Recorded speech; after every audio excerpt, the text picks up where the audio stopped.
Cette vie, on vous l'a déjà dit, elle n'est stable pour personne. Aujourd'hui, tu ris, demain, tu pleures. Aujourd'hui, tu as la santé, demain, tu la perds. Aujourd'hui, tu as de l'argent, demain, tu ne l'as pas. Aujourd'hui, tu es en sécurité, demain, tu ne l'es plus. Et Allah tabaraka wa ta'ala va nous faire basculer d'un état à un autre, car nous sommes dans une terre d'épreuves.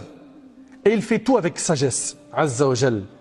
Et malheureusement, ce qui se passe, c'est que lorsque les musulmans sont touchés par une épreuve, au lieu de revenir vers Allah, ils vont blâmer le destin. Pourquoi Allah il me fait ça? Pourquoi moi? Et pourquoi pas lui? Et dire des paroles qui sont gravissimes.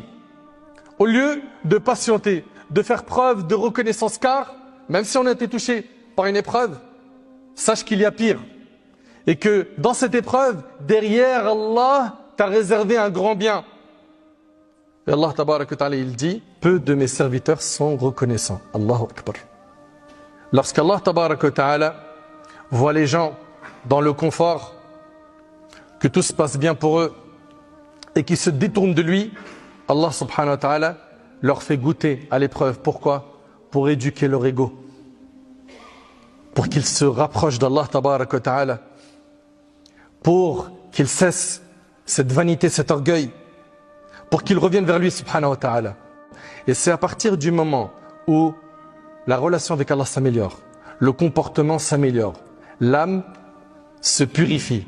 C'est à partir du moment où on montre à Allah tabaraka wa ta'ala qu'on dépend de lui, que nous sommes les pauvres et qu'il est le riche par excellence.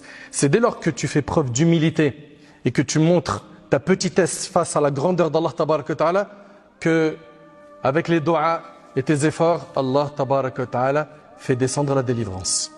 Comprenez bien que si on veut qu'aujourd'hui Allah tabaraka wa ta'ala il fasse disparaître les problèmes qui nous touchent, nous n'avons pas d'autre choix que d'améliorer notre relation avec lui.